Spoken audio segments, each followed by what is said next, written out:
अस्सलाम वालेकुम, welcome to my YouTube channel. जो आज का हमारा टॉपिक है वो है conversion of decimal to other number system. कल जो हमने डिस्कस किया था वो था कन्वर्जन बाय एक्सपेंशनल मेथड। ये मैंने आपको कहा था ये आपने लाजमी लिख लेनी है। इनको आप याद रख के अपने क्वेश्चन जो है वो इजीली सॉल्व कर सकते हैं। तो आज भी ये भी आपने लाजमी नोट डाउन करना है। इसमें आपने डेसिमल टू बाइनरी जब कन्वर्जन करनी है तो आपने एलसीएम लेना है फॉर सिंपल वैल्यू। ठीक है, सिंपल वैल्यू जब आपके पास गिवन हो गए फिर सिंपल वैल्यू मीन्स 1 2 3 4 5 इस तरह, बीच में कोई पॉइंट ना हो। तो उसके लिए आपने एलसीएम लेना होगा जब डेसिमल टू ऑक्टल, उसके लिए उसमें अगर पॉइंट वैल्यू आ जाए। ठीक है, डेसिमल टू ऑक्टल जाना हो, डेसिमल टू हेक्सा हो, सिंपल वैल्यू के लिए तो आपने एलसीएम ले लेना है। लेकिन अगर आपके पास पॉइंट वैल्यू हो जाए तो फिर आपने क्या टेबल यूज़ करना है। तो वो मैं आपको टेबल बताती हूँ कि टेबल क्या है और किस तरह हमने इसका इस्तेमाल करना है। उसके बाद जब हमने ऑक्टल टू बाइनरी जाना है या बाइनरी टू ऑक्टल जाना है तब हमने ऑक्टल का टेबल मैं आपको बताऊंगी, वो आपने याद रखना है। उधर से आपने अपने क्वेश्चन सॉल्व करने हैं। जब मैं आपको फिर उसके बाद बताऊंगी कि हेक्सा टू बाइनरी जब जाना हो या बाइनरी टू हेक्सा जाना हो तो आपने हेक्सा का टेबल यूज़ करना है। ठीक है, वो भी टेबल मैं आपको बनाना सिखाऊंगी किस तरह बनाते हैं। ओके, तो देखते हैं कि हमारे पास जो है टेबल कैसे ऑक्टल का बनता है। ऑक्टल की आपको पता है रेंज हमारे पास होती है 0 to 7, मतलब 8 इसमें नंबर्स हमारे पास आ जाते हैं।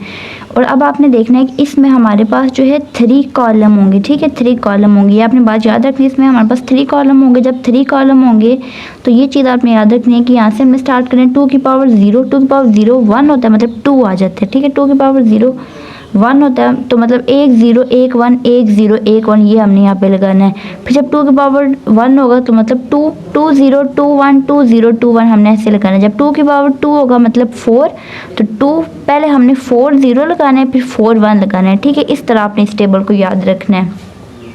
उसके बाद जब हमारे पास नेक्स्ट आ जाता है हेक्सा का टेबल। हेक्सा का टेबल, इसमें आपको पता है कि हमारे पास जो नंबर्स होते हैं वो होते हैं 0 to 15 हमारे पास इसके नंबर होते हैं। ठीक है, टोटल 16 ये इसकी रेंज होती है हेक्सा की।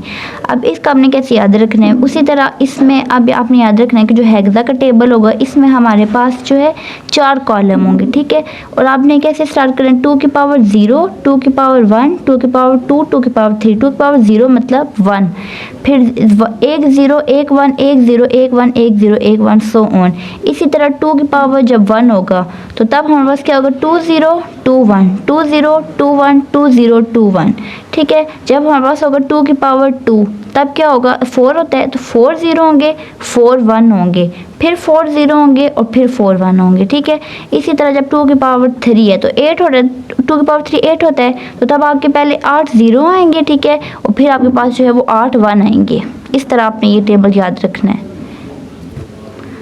अब हम इनके क्वेश्चंस देखते हैं। Conversion of decimal to other number system. ठीक है, जैसे मैंने आपको बताया था कि पहले हमने किया था decimal to other number system, नहीं पहले हमने अदर नंबर सिस्टम से डेसिमल में गए थे, लेकिन अब हमने जाना है कन्वर्जन ऑफ डेसिमल नंबर से हमने किसी और नंबर में जाना है। मीन्स कि या बाइनरी में जाएंगे या हम हेक्सा में जाएंगे या हम ऑक्टल में जाएंगे।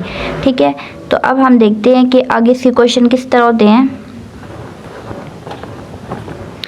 जैसे देखिए हमारे पास क्वेश्चन गिवन हो कि आपने जो है 88 साथ ही आपको गिवन होगा। ठीक है, इस तरह आपने देखना है कि 88 ये साथ आपको देखिए डेसिमल गिवन है। सब क्वेश्चन में डेसिमल, क्योंकि अब हम decimal to other number system में कन्वर्जन कर रहे हैं। तो जब आपके पास इस तरह गिवन होगा कि डेसिमल टू बाइनरी, जब आपने डेसिमल टू बाइनरी जाना है, डेसिमल टू बाइनरी जब जाना है तो तब आपने देखना है कि आपने 2 के साथ एलसीएम लेना है। ठीक है, ये जो 88 नंबर आपके पास क्वेश्चन में गिवन होगा ना कि आपने डेसिमल टू बाइनरी जाना है, तो तब आपने ये स्टेप करने हैं कि आपने पहले एलसीएम लेना है। ठीक है, ऐसे 2 4 टाइम 8 2 4 टाइम 8, अब 2 4 टाइम 8 होता है, तो यहाँ पे तो कोई नंबर हमारे पास नहीं बचा, इसलिए यहाँ पे 0 उसी तरह आ गए। ठीक है, जैसे एज इट इज़ वैसे 0 आ गया, मतलब कोई नंबर यहाँ पे नहीं आया। फिर 2 2 time 4 2 2 time 4 0 as it is आ गया। फिर 2 1 टाइम 2 2 1 टाइम 2 0 भी एज इट इज़ आ गया। मतलब ये मीन्स कि यहाँ से कोई नंबर मतलब कोई कैरी जनरेट नहीं हुई है, इसी तरह 0 आ गया। उसके बाद 2 5 टाइम 10 होता है। ठीक है, 10 होता है, लेकिन यहाँ पे तो हमारे पास 11 है, तो इसलिए फिर एक जो है कैरी आ जाएगा, वो हमने यहाँ पे लगा दिया। फिर 2 2 टाइम 4 होता है, तो एक कैरी जनरेट हो गया, तो इसलिए यहाँ पे हमने 1 लगा दिया। फिर अब 2 1 टाइम 2, ठीक है, ये 2 आ गया, कोई कैरी नहीं हुआ, तो ये 0 एज इट इज़ रहेगा। फिर जब 2 0 टाइम 1 हमने यहाँ पे किया, 2 0 टाइम 1 होगा। ठीक है, और फिर ये 1 जो है एज इट इज़ इधर आ जाएगा। उसके बाद फिर आपने किस तरह लिखना है, ये आपने याद रखना है कि ये जो टेबल वाले मतलब हमारे पास एलसीएम वाले क्वेश्चन होंगे ना, इसमें आपने इस मतलब फॉर्म में आपने लिखना है, इस डायरेक्शन में नंबर्स को लिखना है। कैसे लिखना है, 0 1 0 1 1 0 0 0 इस तरह लिखना है। देख लें बिल्कुल वैसे लिखा हुआ है 0 1 0 1 1 0 0 0। और अब आपने जाना कि इसमें तब बाइनरी में, तो आपने साथ जो है 2 इस तरह इसकी छोटी सी करके बेस साथ लाजमी डालनी है। फिर अगर हमारे पास इस तरह का क्वेश्चन आ जाए 27 साथ ही इस तरह ये गिवन हो डेसिमल टू बाइनरी हमें जाना है, तो इसी तरह आपने पहले एलसीएम लेना है। 2 1 टाइम 2 तो 2 3 टाइम 6, यहाँ पे एक कैरी जनरेट हो गया वो हमने यहाँ पे 1 लगा दिया। 2 6 टाइम 12 1 कैरी जनरेट हो गया वो हमने यहाँ पे लगा दिया। 2 3 टाइम 6 कोई कैरी नहीं हुआ 0 आ गया। 2 1 टाइम 2 कोई कैरी मतलब यहाँ पे कैरी आया तो वो यहाँ पे 1 आ गया। 2 0 टाइम 1 और साथ ये वाला 1 इधर आ गया। और इसको आपने इसी डायरेक्शन में लिखना है, ठीक है। कैसे 0 1 1 0 1 1 और साथ ही आपने बाइनरी मतलब बाइनरी में कन्वर्जन किया तो साथ आपने एक छोटा सा टू लगा देना है। अब अगर आपके पास ये वाले क्वेश्चन जो हैं मतलब आपने डेसिमल से बाइनरी में जाना है, ये आपके पास पॉइंट वैल्यू में आ जाए, तो तब आपने क्या करना है, तब आपने टेबल यूज़ करना है।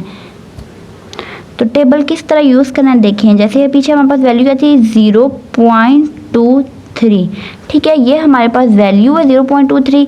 अब आपने यहाँ पे 0.23 मीन की जो वैल्यू होगी उसको मल्टीप्लाई करना है 2 के साथ। ये आपको कैसे पता चलेगा 2 के साथ मल्टीप्लाई करना है, क्योंकि आपने बाइनरी में कन्वर्जन करनी है इसकी, ठीक है। जब हेक्सा में करनी होगी तो आपने 16 के साथ मल्टीप्लाई करना होगा, जब आपने ऑक्टल में करनी होगी तो आपने 8 के साथ मल्टीप्लाई करना होगा।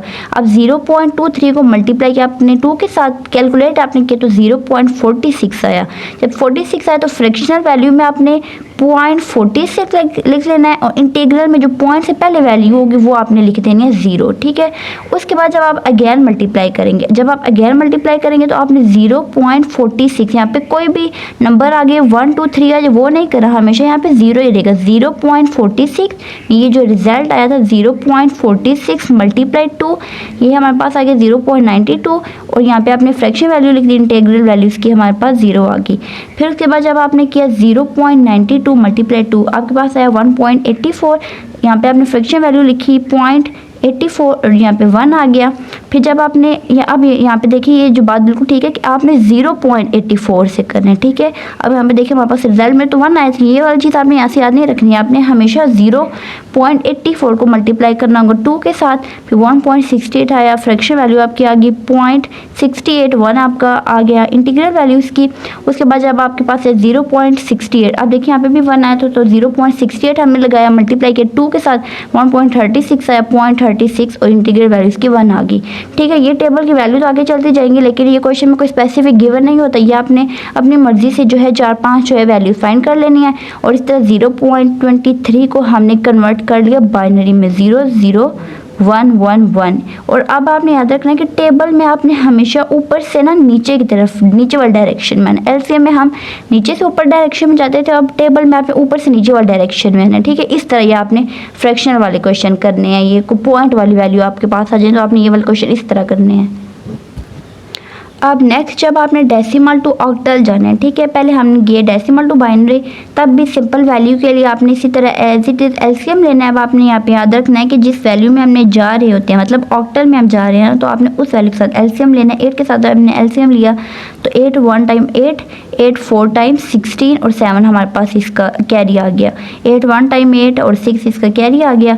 8 0 टाइम 1 और यहाँ पे हमारे पास जो है 8 इसकी यहाँ पे क्या है, सॉरी 1, ठीक है। 8 0 टाइम 1 और 8 1 टाइम मतलब 8 0 टाइम 1 और ये वाली 1 हमारे पास ये वाला इधर आ गया, ठीक है। उसके बाद फिर आपने इसको वैसे लिख लिया 0 1 6 7 और साथ जो है जाना आपने ऑक्टल में तो छोटा सा करके साथ इसकी बेस लिख देंगे 8 हमने ऑक्टल में किए हैं। ये भी next question as it is है। तो अब मैं बताती हूँ आपको इसका पॉइंट वाला क्वेश्चन। अब देखिए जैसे पॉइंट वाला क्वेश्चन है, ये भी 0.3 जाना है आपने डेसिमल टू बाइनरी, तो आपने इसी तरह 0.3 मल्टीप्लाई 8, अब यहाँ पे आपने 8 के साथ मल्टीप्लाई किया, बाइनरी में आप 2 के साथ कर रहे थे, 8 के साथ मल्टीप्लाई किया 2.4 आया, 0.4 फ्रैक्शन वैल्यू इंटीग्रल वैल्यू, इसी तरह आपने जो है आगे फाइंड आउट करते जाना है। आपको मैंने पिछली मतलब बता दिया क्वेश्चन में। और उसके बाद फिर आपने 0.3 डेसिमल टू बाइनरी किस तरह आपकी कन्वर्जन हो कि आपके पास आया 6 4 डेसिमल टू ऑक्टल 64132 और साथ ही इस तरह आपने छोटी सी करके इसकी बेस लगा देने कि हमने इसको ऑक्टल में कन्वर्जन इसकी की है। अब जब आपने डेसिमल टू हेक्सा डेसिमल में इसको कन्वर्ट किया, हमने बाइनरी वाला भी देख लिया, डेसिमल टू ऑक्टल भी देख लिया, अब डेसिमल टू हेक्सा में जब इसकी कन्वर्जन करेंगे तो तब भी आपने इसी तरह जो सिंपल वैल्यू होगी इसके लिए एलसीएम लेना है। 16 को हमने मल्टीप्लाई किया 61 टाइम 16 4 टाइम 64 हमारे पास होता है, तो फिर 64 आया तो यहाँ पे कैरी जनरेट हुआ तो वो आपने यहाँ पे 1 लिख दिया, ठीक है, 1 कैरी जनरेट हुआ है। फिर 16 सिफर टाइम 14, ठीक है, और 14 आपने एज इट इज इधर लिख दिया जैसे हमने पीछे किया।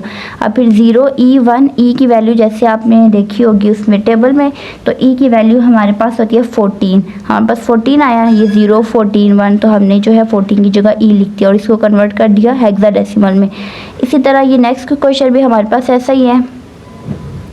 अब इसका भी क्वेश्चन पॉइंट वाला देखिए, जैसे 0.3 डेसिमल टू हेक्साडेसिमल में हमने कन्वर्जन की तो आपने फ्रैक्शन वैल्यू जो क्वेश्चन में गिवन होगी इसको मल्टीप्लाई कर दिया 16 के साथ मल्टीप्लाई किया आपने, पहले अपना रिजल्ट लिखा 4.8, फ्रैक्शन वैल्यू लिखी 0.8, उसके बाद इसकी जो इंटीग्रल वैल्यू है वो आई 4। इसी तरह आपने 4-5 वैल्यू निकाल लेनी है और इनको जो है वो इस तरह लिख लेना है 4 सी की वैल्यू मीन्स कि हमारे पास 12 आई है, तो हमने जो है इस डायरेक्शन में जो है टेबल की वैल्यू लिख लेनी है, ठीक है, इस डायरेक्शन में, और बाकी साथ जो है आपने इस तरह इसकी बेस 16 लगा देनी है कि आपने डेसिमल टू हेक्साडेसिमल कन्वर्जन की है।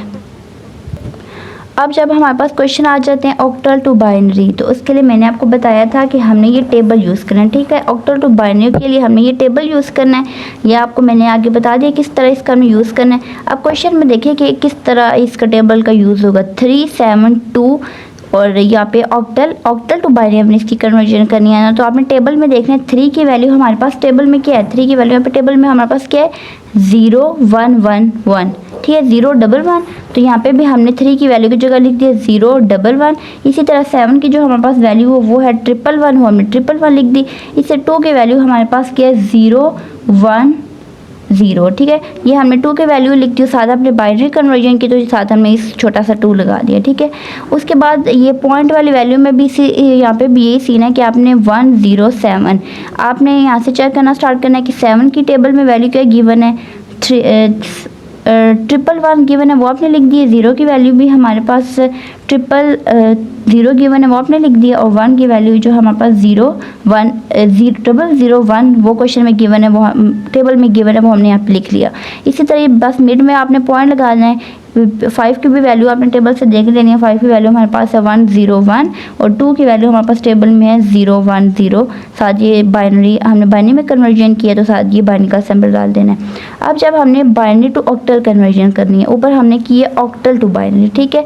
अब जब हमने बाइनरी टू ऑक्टल करना है तो क्वेश्चन आपको बाइनरी में गिवन होगा, इस फॉर्म में गिवन होगा 1 1 1 0 1 0 1 1, साथ ही इस तरह बाइनरी टू ऑक्टल।